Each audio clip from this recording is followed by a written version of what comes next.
Greetings, everybody. It's me, your friendly neighborhood Uncle Pete, and this is my series, Nails in a Coffin, where we learn that with great kills, there must also come great nails. Well, it's summertime, and we're still at Camp Crystal Lake covering the Friday the 13th franchise.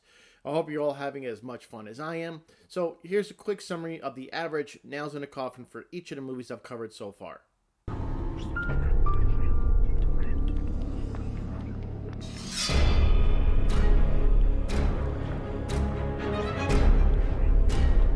We're taking a slight detour this week from Crystal Lake and we're headed to New York. Well, at least for the last third of the movie. We last saw Jason anchored at the bottom of Crystal Lake, so get your swim trunks and let's take a dip in the lake to see if he's still there as we put some nails in the coffin for Friday the 13th, Part 8, Jason Takes Manhattan. So we're back at Crystal Lake after the movie's opening credits with shots of the streets of New York. A young couple, Jim and Susie, are making friends with each other on a small boat that's floating on Crystal Lake.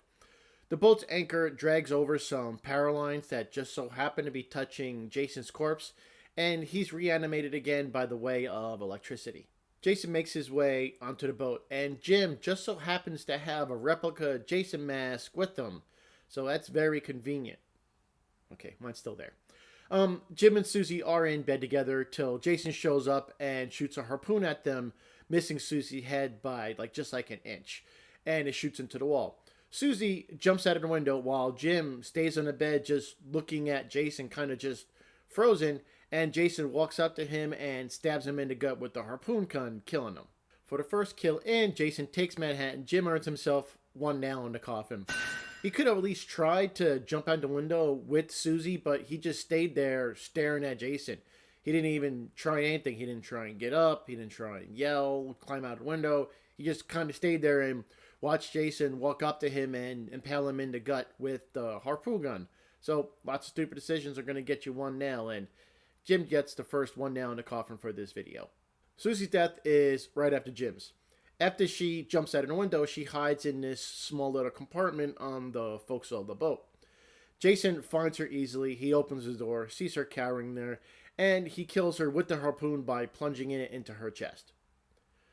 Like a boyfriend, I'm going to give Susie one nail in the coffin. She started out great by, she sees a monster and she jumps out of the window. But why the hell did she corner herself in a small little compartment in the forecastle of the boat? She could have jumped off the boat, swam to shore, or done something. They weren't too far, from the shoreline. But she just, again, cornered herself in a small, tight space where she was easily found, and Jason killed her. So, like a boyfriend, Susie is also going to get one nail in the coffin. Through the power of poor writing, Jason stays on the boat as it makes its way to the SS Lazarus, which is about to get underway en route to New York City with a graduating high school class.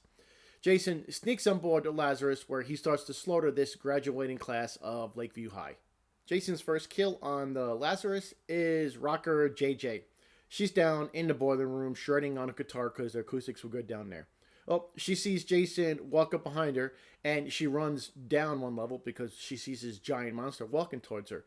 But as soon as she gets down one level, she runs right into Jason, who takes a guitar and smashes it into her head, killing her.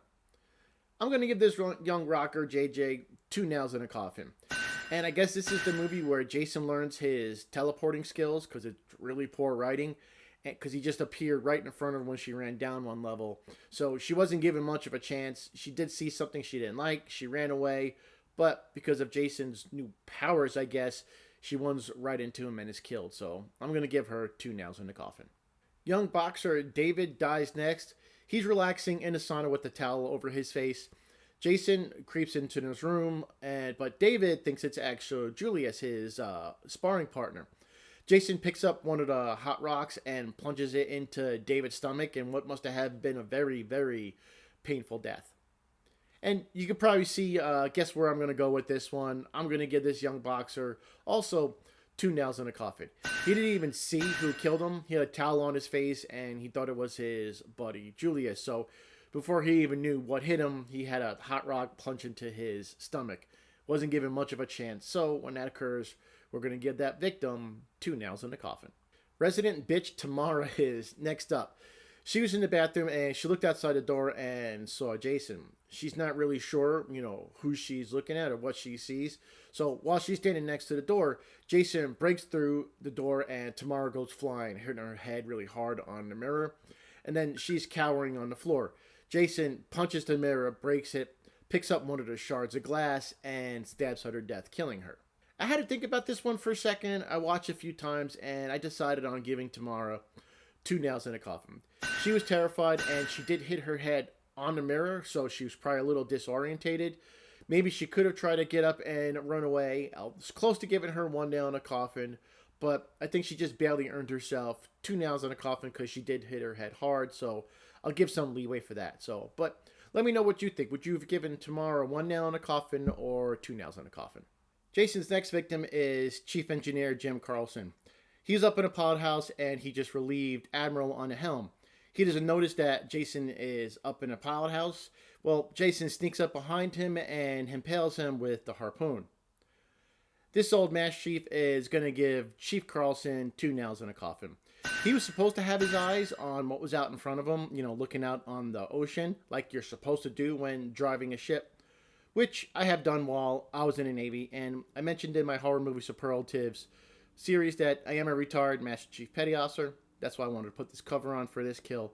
So Chief Carlson didn't notice Jason walking up behind him. He was paying attention to what he was supposed to, and before he knew it, he had a harpoon, impaled him to his back. This was a typical Jason kill where he kills somebody from behind without them knowing what was coming. So, Chief, I'm going to give you 2 nails in a coffin. Alma Robinson finds the body of Chief Carlson in the pilot house. He's on the deck in shock at his chief being dead. While the Admiral is kneeling, Jason sneaks up behind him and slashes his throat with the machete. Like his chief, the Admiral's going to get 2 nails in a coffin. Jason really loves to sneak up behind people when he kills them. Now, it's going to be interesting to see how this differs from Michael Myers once I cover the Halloween franchise. I'm trying to give something than all these 2 nail kills, but it looks like Jason has different plans for now. We're with Eve now, and she finds Tamara's body, and she runs away. Jason chases her to the disco room. She's standing on the dance floor for a bit, and Jason busts through the door. I really don't like this part of the movie because it's almost made to look like Jason can teleport around the room. Eve is looking around the room. Jason grabs her by the throat, chokes her to death, and then when he's done, he just throws her limp body down on the floor. This is a poorly written movie, but I'm going to give Eve 2 nails in a coffin. I don't know why she stopped running when she got to the disco room, and I was about to give her 1 nail for that. But she checked some of the doors, and they were all chained and locked shut for reasons. So she was stuck in a room with the teleporting Jason, and so I'm going to give her 2 nails. But you can see why this movie is probably the worst in the entire franchise. Because character Wayne is a moron, an unnamed ship crew member dies next. The remaining survivors know that someone is on the ship killing people, and they arm themselves and they go looking. Wayne has a shotgun and he's carrying his camera at the same time. He walks by a valve and some steam shoots out, hitting him in the face, and he loses his glasses. He can't see anything, but when a figure walks in front of him, he pulls the trigger on the shotgun and kills this unnamed crew member. 2 nails in a coffin for this random guy who was killed by a moron. He did nothing wrong that I could see. It's not his fault that Wayne is a brain-dead idiot. So I'm going to give this unnamed guy 2 nails in a coffin. Wayne sees what he's done by looking through his camera. He then sees Jason standing over the corpse. Wayne takes off running, but Jason catches up to him, picks him up, and throws him into a control board. This electrocutes Wayne, killing him, and starts a fire on the ship. Wayne made me so angry with his stupidity and then his reaction to what he did. He just stood there after killing this guy and kept filming. He didn't try and help him or check on him or do anything. He made me so mad because he was so stupid. I knew this day would come, but I'm going to give this moron 0 nails in the coffin.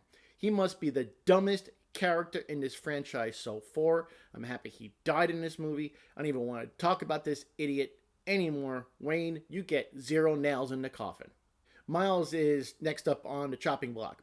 He's looking for Jason topside. Jason appears behind him. Miles takes a swing with the axe he's carrying, but Jason grabs the axe and throws it to the side. Miles runs away, and Jason is using his teleportation skills again. It just does not make sense. So Miles decides to climb up the mast to get away from Jason. However, Jason suddenly appears, runs underneath Miles on the ladder, grabs him, and tosses him down, and Miles is impaled on a weather vane. Even though Jason was appearing from out of nowhere, Miles was stupid enough to climb up a mast, again, cornering himself. Not sure how he thought that was going to help him get away from Jason by doing that. So I think you guessed it. Miles just earned himself one nail in the coffin. His decision made no sense at all, so I think he deserves his one nail. The next person to die is the deckhand, but we don't see him attacked by Jason. He just walks into the frame with an axe in his back and falls to the ground dead. Since we don't actually see how it happened, we're not going to be able to give him any nails. The remaining survivors make their way onto one of the life rafts and they row themselves to New York. Jason follows them, and we finally get to the part where we see Jason take Manhattan. Jason's first kill on the streets of New York is one of the gangbangers that attempt to kidnap and rape Rennie. They inject her with heroin and try to rape her, but Jason shows up. He picks up the syringe and stabs it all the way through the gang member's back, out through his chest. This gang member wasn't such a piece of shit human. He may not have been killed, but he is, and I'm going to give him one nail in the coffin. He deserves his fate, and he definitely deserves his one nail. Jojo, the other gangbanger, dies next. He walks back into the alley and sees his friend dead. He shoots Jason 6 times, but it does nothing. Jason then grabs his head and smashes it into a pipe, killing the scumbag. This asshole is also going to get one nail in the coffin. He shot Jason 6 times and the bullets did nothing. He was using a revolver, which only has 6 rounds in it. But after he fires all 6 rounds, he walks towards Jason and pulls the trigger again. I don't know if he didn't count his rounds. Maybe the guy can't count the 6, or he thought bullets would magically reappear in the gun. After he unloaded his entire gun, he walked to Jason and pulled the trigger again. That's stupid, so stupid is going to get you one nail in the coffin. The best part of this really bad movie is next, and it's my favorite character, Julius. Jason finds him on a rooftop, and Julius is a boxer, and he does not back down at all from Jason. He goes all out, punching the hell out of Jason in the chest, the stomach, and even in his hockey mask. Julius eventually punches himself out, and he tells Jason, hey, take your best shot. Jason grabs him, knocks his head off, his head goes flying off the roof, and lands in a dumpster. Julius was a badass, and he definitely is going to earn a solid 3 nails in a coffin. He was brave and went out fighting, and he tried to beat the hell out of Jason and punch till he can even no longer get his hands up. I was close to giving him 4 nails in the coffin, but most of his punches were in the hockey mask, which is really hard, meant to protect the face, and it probably hurt his hands on it. So that's the only reason I didn't give him 4 nails in a coffin, but he was really close. But he definitely is the standout in this movie, and Julius earns his 3 nails in the coffin. A police officer dies next, but the actual kill is off screen. He was standing by his patrol car with Rennie, Colleen, Rennie's uncle, and Sean in the back seat. Jason grabs him and drags him to the alleyway, but we don't see how he's killed, so I'm not going to be able to give him a nail rating. After the cop is dragged away, Rennie jumps into the driver's seat of the car and speeds away. She runs Jason over and then has a vision of young Jason in a badly edited sequence. She even tries to run her vision over. She crashes the car. Rennie, Sean, and Charles get out of the car, but they leave Colleen in the back seat and the car explodes. By the way, Rennie is the worst final girl in this entire franchise. Colleen, I'm going to give her 2 nails in a coffin. It's not her fault that Renee was stupid and Charles didn't even choose to help her. It's like this was a poorly written movie that's really bad. But I'm going to give Colleen 2 nails in the coffin. Thankfully, we're getting close to the end of this damn movie. Rennie's Uncle Charles is Jason's next victim. Jason chases him into a building, and then Jason uses his teleportation skills, I guess. And we see Uncle Charles getting thrown out of a window to the ground below. Jason picks him up, carries him over to this barrel filled with this toxic green gross sludge, and he dunks him in it, drowning him. This uncle sucks, because there are much cooler uncles out there, I'm sure you know. But I'm going to give Uncle Charles 1 nail in the coffin. His arms were free when Jason was holding him over the barrel. He could have put his arms up, at least try and knock the barrel over, try and do something. All he did was offer to pay Jason to leave him alone. I didn't like this character. Probably one of the people I liked least in this film, other than Wayne. I really didn't see him do anything. I didn't like him, so I'm going to give him one nail in the coffin. Okay, we're finally at the last kill in this movie. Sean and Renee are down in the sewer trying to get away from Jason. They meet a sanitation worker who informs them, "Toxic waste, son. The sewer floods out with the stuff every night at midnight." What you just said is one of the most insanely idiotic things I have ever heard. The sanitation worker is leading Renee and Sean out of the sewer, and Jason grabs him, drags him into the shadows, and bashes his head in with a wrench. Our last kill in the movie is going to get one nail in the coffin. The sanitation worker had the use of his arms, and he just kind of shook them in the air and waited for Jason to hit him in the head. He didn't try to block it, grab it, or do anything. I think he was stupid. I think this movie is stupid, and I'm glad it's over. Final kill, one nail in the coffin. The movie ends when the sewers flood with toxic waste at midnight, and this turns Jason back into a little boy. This makes no sense. Maybe when Renee saw this, she was just having an hallucination like she's been having the entire film. And it also could be the results of her being injected with the heroin when she was dragged into that alleyway. But regardless, this is definitely the worst ending to a Friday the 13th movie. So there we go, ladies and gentlemen. Those are all my Nails in the Coffin for Friday the 13th Part 8, Jason Takes Manhattan. Here's a look at a summary of all the nails I've awarded.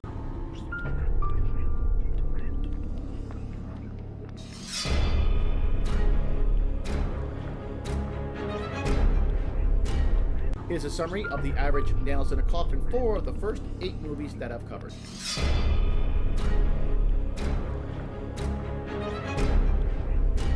Be sure to come back here next week for Nails in a Coffin on Jason Goes to Hell, the final Friday. I want to thank you for watching this video. Please don't forget to like, comment, share, and subscribe. I'd really appreciate it.